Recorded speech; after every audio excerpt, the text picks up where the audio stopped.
Hello everyone. Today we will have gynec lecture, and in this lecture we will study about PID, that is pelvic inflammatory disease. PID, it means pelvic inflammation of genital organs.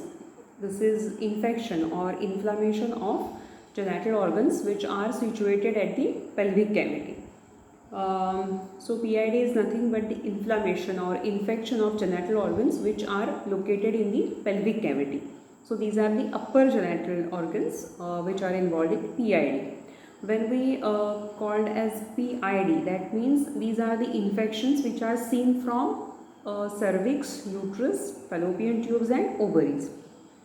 Other infections than these organs are called as infection of that particular organs.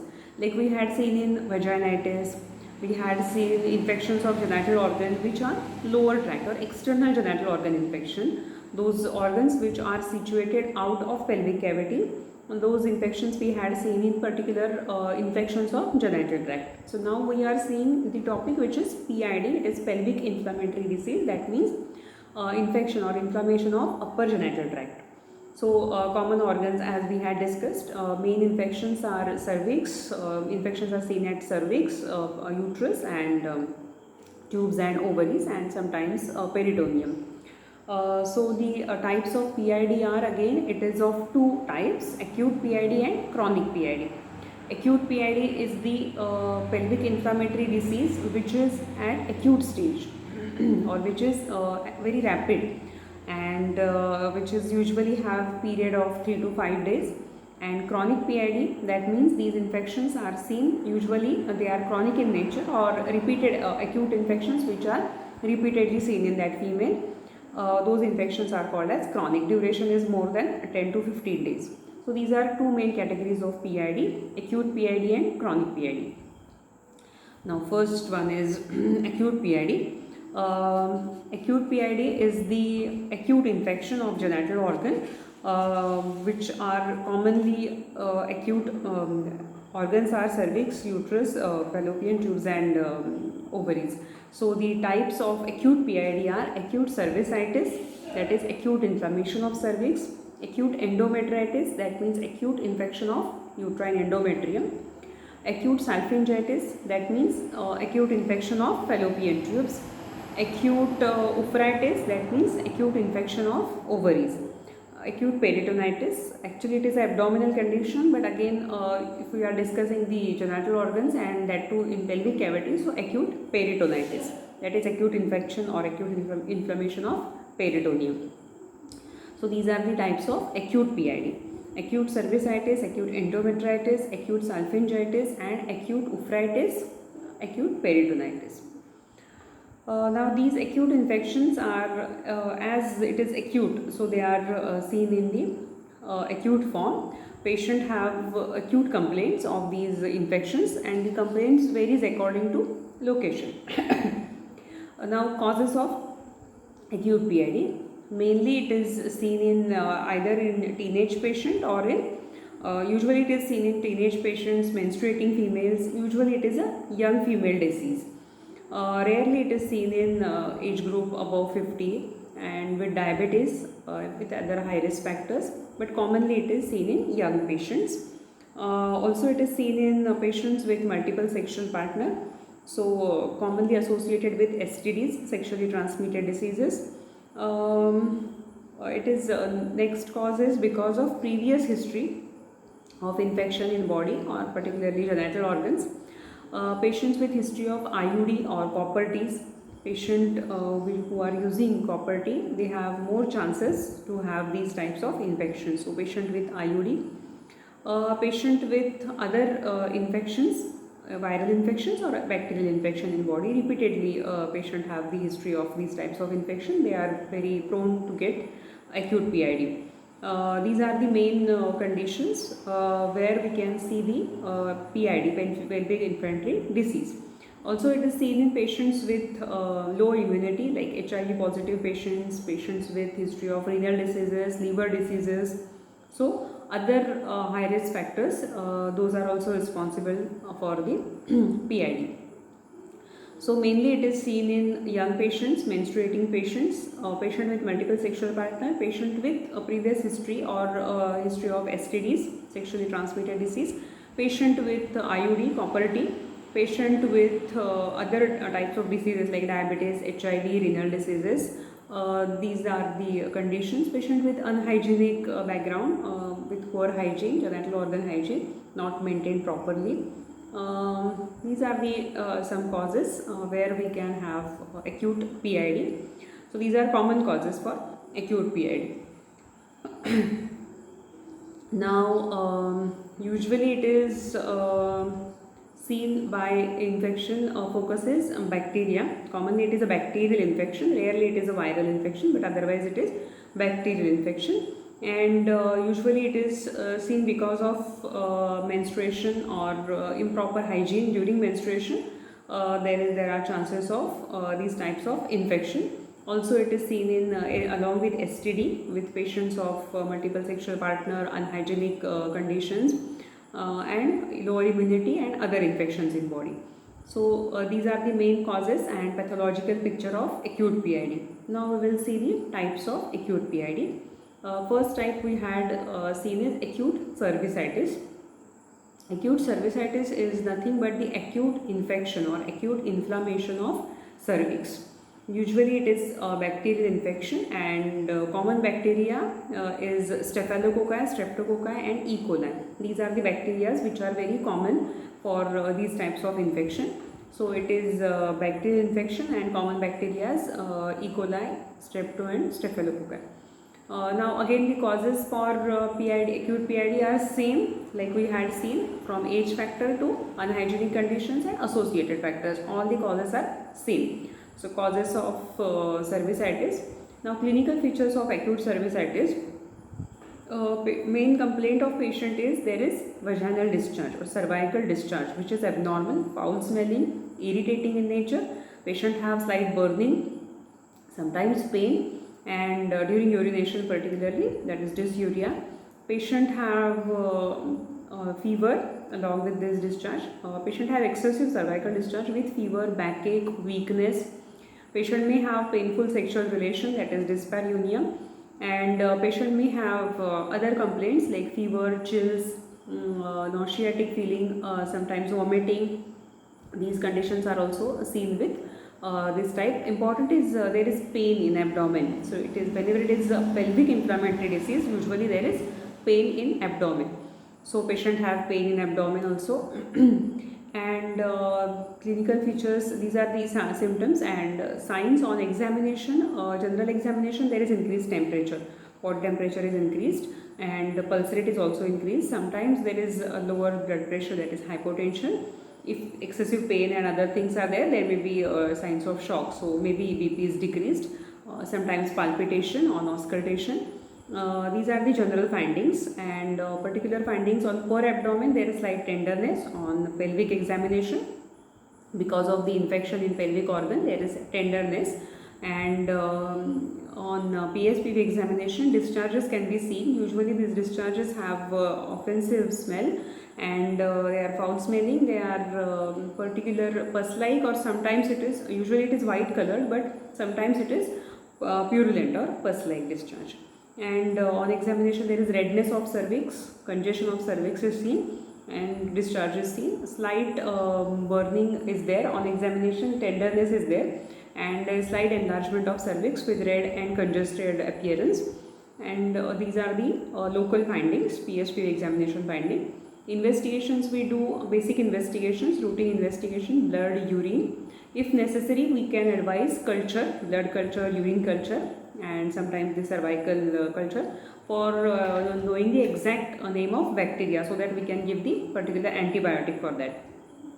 Now investigations, other investigations, if necessary, we advise ultrasonography and laparoscopy, but for acute cervicitis only USG is sufficient. Actually routine investigations are sufficient for cervicitis, blood, urine and culture. SOS USG is advised, and treatment is actually for acute cervicitis, oral medicines are enough. So we give oral antibiotics, 5 to 7 days course is given, analgesic if pain is there. we give the analgesic. Antacids for nausea, vomiting. For weakness, we give supplements of B complex and other things. For local application also, we give some antibiotic ointment. These are things which we do for acute cervicitis. Next is acute endometritis. Now, acute endometritis means acute inflammation of uterine endometrium, that is acute infection of uterus. Usually this condition is seen after some procedure of like abortion, MTP, DNC, delivery, after any procedure, after any curettage for any sampling or biopsy and other things. So whenever any procedure related to uterus, so after any post-operative procedure of uterus or any abdominal procedure, this acute endometritis can develop. After DNC, if there are proper precautions are not taken during DNC or abortion, patient may have endometritis after that procedure. Even after copper T insertion, if proper aseptic precautions are not taken, patient can develop the endometritis. Even after delivery or laparoscopy, for diagnostic purpose we do laparoscopy, but there may be chances to have endometritis after this procedure. So acute endometritis usually develops after any surgical procedure which are related to uterus or abdomen. So common causes after procedures. Again, other causes are same, patient with age group and other things, unhygienic conditions and associated factor.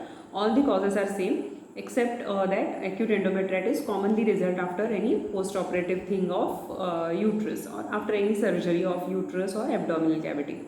So these are main causes for acute endometritis. Infection is mainly bacterial infection. The bacteria are Streptococcus, Staphylococcus and E. coli. Now infection is bacterial, and when it develops in uterus, there is formation of pus collection. Pus starts to collect in uterus, and their collection of pus in uterus is called as pyometra. In initial stage, there is only fluid collection or pus collection is in minute quantity in acute endometritis. But in chronic endometritis, it develops in a large quantity, and this pus or infective material is collected in uterus and forms a large mass which is called as pyometra. But in acute endometritis, there is only starting of this pus secretion. So that is about etiology and pathology. Now clinical features are, again, patient have, because of the pus collection in uterus and acute infection, patient have first complaint is pain in abdomen, because uterus is a pelvic organ and abdominal organ. So patient have first pain in abdomen. With this pain, patient have nausea, vomiting, fever with chills. Along with this, patient have backache, giddiness, weakness, all the other factors. And important is PV discharge, which is purulent, pus-like and offensive. And on examination, again, if patient is in pain, we have hypotension, bradycardia or tachycardia or other shock signs. Usually there is fever, increased blood temperature, increased temperature, and other signs are usually related to condition. If patient is in severe pain, patient have BP increased or decreased, and pulse rate either increased, that is bradycardia or tachycardia. On examination, per abdomen examination, there is tenderness on palpation. Uterine size is slightly enlarged, uterus is enlarged, and mass is palpable, which is easily movable and it is tender on touch. PSPV examination, uterus is enlarged, we can palpate the uterus and there is tenderness on examination. So that is the investigation, important that is the findings. And investigations which we suggest are blood investigation, urine investigation, if necessary culture, blood culture, urine culture or uterine fluid culture, and important is we have to do USG. By doing USG, we can know the enlargement of uterus and other things and surrounding findings. If necessary, we advise laparoscopy. So these are investigations. Line of treatment. Treatment is actually line of treatment is same for acute condition. We usually give oral antibiotics, but if condition is severe, patient has severe pain or excessive discharge and patient is in shock, then we can advise for injectable or IV antibiotics. Analgesics for pain, for vomiting and other things we give antacid injections or tablets. And local things cannot work in this endometritis. So usually oral or injectable or IV antibiotics, analgesics, IV fluid if necessary, or if patient is in shock, we should give immediate IV fluids, multiple fluids, plenty of fluids are given to maintain the general condition. These are things which we see in acute endometritis. Next infection is acute salpingitis. This acute salpingitis is acute infection of fallopian tube, and this infection usually results after copper T insertion, because copper T is a foreign body which we insert in uterus, and the T-shaped copper T which have two ends in the fallopian tube. So because of this copper T insertion also, patient may have this acute salpingitis. Patient after any procedure like we had seen D&C, or usually it is after copper T insertion, but sometimes develops after D&C abortion. So any surgical procedure, after that this infection can develop. Other things, other causes are similar causes of acute PID, and infective focus is bacterial, same bacteria. Clinical features are also almost same to endometritis, because there is pain in abdomen, especially in iliac fossa. Depending on the location of tube involved, pain is situated either in right or left side. Along with this pain, nausea, vomiting, weakness, giddiness, other things are there. If pain is severe, patient can go in shock. If there is excessive collection of pus in this tube, tubes can rupture and patient can go in shock. So acute salpingitis also very important term. Usually this can misguide with appendicitis, because the tubes are located in iliac fossa, and whenever there is location is at right iliac fossa, it is very similar to appendicitis. In appendicitis also there is pain in right iliac fossa, there is nausea, vomiting, tenderness, everything is similar to this salpingitis. But particular history of any minor surgery, major surgery, copper T insertion, or other types of history, genital history, that can differentiate the condition salpingitis and appendicitis. If not with history, we have to do the investigation. So it is the similarity between appendicitis and salpingitis. So more or less the clinical features are same: pain in abdomen with nausea, vomiting, fever with chills, weakness, giddiness sometimes, and these are the conditions. Vaginal discharges are rare, because fallopian tubes are again, these are the pelvic organs. So secretion of pus in fallopian tube and that will drain from uterus to vagina, it's very uncommon. So PV discharge is not so common in this condition. On examination, general signs, again, if patient have severe pain and other things, patient can be in shock. So shock signs: hypotension, bradycardia, tachycardia sometimes, or dyspnea, all the things are seen. On examination, poor abdomen examination is very important. There is tenderness in iliac fossa, right or left iliac fossa, depending on the infective focus. Tenderness on touch, and PSPV examination, there is not particular things which can be seen, because if tubes are enlarged, that can be palpable at posterior fornix. So these are the things which we can see in PSPV examination. We do the investigations, because differentiation is very important between appendicitis and salpingitis, so and other abdominal conditions. So investigations are routine investigation, and important is USG to rule out whether the focus is at fallopian tube or any other site in abdomen. So we do investigations of USG, sometimes laparoscopy, but USG is very common.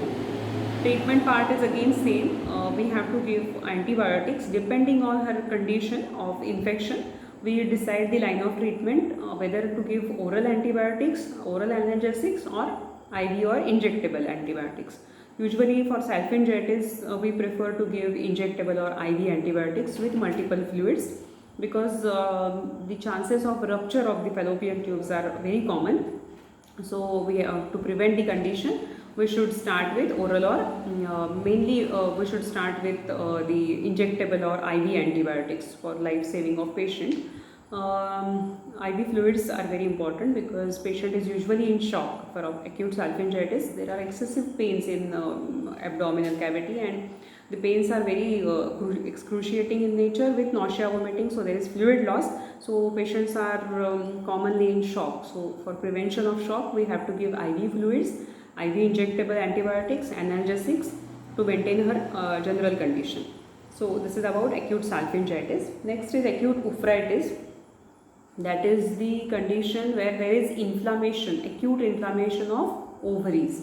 either bilateral or unilateral. That means both ovaries are involved or single ovary is involved. Again, the causes are same as we had seen in acute PID, the age factor and other associated things, so repeated histories, and after abdominal or any other surgery, this infection can be seen. Clinical features are also there is pain in abdomen with fever, chills, nausea, vomiting. Discharges are rare because it is a pelvic thing. So vaginal discharge are not well marked. General examination also same. Patient usually in condition where there is excessive pain. So patient may be in shock. So shock signs. Per abdomen there is tenderness on palpation. PSPV examination, nothing can be palpable because ovaries are not so enlarged that they are palpable. So PSPV examination is usually normal. There is tenderness on examination because there is infection in genital organ. Investigation we should prefer for basic investigation with USG. And by doing USG we can see the infection of ovary, inflammation of ovary, the enlargement of ovary and other things we can see. Laparoscopy also we can advise. Treatment, line of treatment is again same. Usually we give injectable or IV antibiotics because this is a pelvic organ and infection is in abdominal cavity. So to prevent the abdominal complication, we start with the IV or injectable antibiotics, IV fluids to prevent the shock, and other treatment is same like salpingitis. Acute peritonitis, next condition, which is the acute infection of peritoneum, and this is usually a surgical condition which is usually developed after surgery, abdominal surgery or delivery, abortion. So causes are mainly it is seen after the surgical procedures or because of the acute nephritis. There can be discharge from salpingitis, there can be infective discharge which can drain in peritoneal cavity. So history of salpingitis, peritonitis, salpingitis and nephritis that can lead to peritonitis. So causes are a little bit different in peritonitis. Usually it is abdominal condition, so develop after any procedure, diagnostic procedure or any surgical procedure, or with salpingitis and nephritis. And if it is any procedure like appendicitis or any abdominal procedure which is performed, and that can develop into peritonitis. So peritonitis is a surgical condition actually, but it is seen in this PID also. Clinical features are as peritonitis, there is abdominal pain which is very severe, nausea, vomiting, fever, chills. Clinical features are same. On examination, patient is in shock because peritonitis is a very serious condition. Patient is usually in shock, so hypotension, bradycardia is seen, and heart rate is also decreased.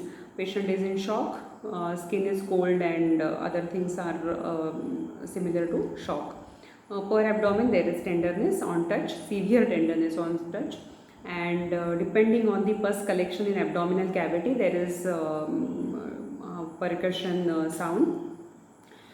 We should know the normal sound of abdominal cavity on examination. When we do the percussion, we percuss the abdomen and we have the tympanic node, so we should differentiate the normal sound and abnormal sound. So you should do the practice for examination. We do the examination, I guess you all know, inspection, palpation, percussion and auscultation. So while doing inspection in this peritonitis, there is usually tenderness, there is usually congestion which is seen. On palpation there is tenderness, and on percussion the sound is dull, and on auscultation the sounds are abnormal. Okay. So these are the conditions which we usually see for peritonitis. On investigation, usually we advise USG, and treatment part is we give for peritonitis, as it is a surgical procedure, we give the IV antibiotics, IV fluids, and for life saving of patient, immediate surgical laparotomy is advised to remove the focus in abdominal cavity, because if the collection of pus is spread in the peritoneal cavity, the patient can go in septic shock and there may be death of patient. So immediate laparotomy is advised. So these are the conditions which are seen in acute PID. Acute cervicitis, acute endometritis, acute salpingitis, acute nephritis and acute peritonitis. So these are conditions which we see in acute PID. The gradation of acute PID is mild, moderate, severe. In mild grade, there is usually discharges are seen, and patient have just fever. Patient have fever with chills, pain and discharges. In moderate grade, patient have fever, there are discharges, but patient is in shock. And in severe grade, patient have excessive fever, discharges are not seen, PSPV discharges not seen, but patient completely in shock, and usually there is chances of death in this condition. So there are 3 grades of acute PID. In first grade, we can treat the condition by medicines. For moderate, we can give injectable antibiotic, IV antibiotic, and for third grade, immediate hospitalization and treatment of shock and surgical treatment is actually required. So depending on condition, we should decide the line of treatment. So that is about acute PID.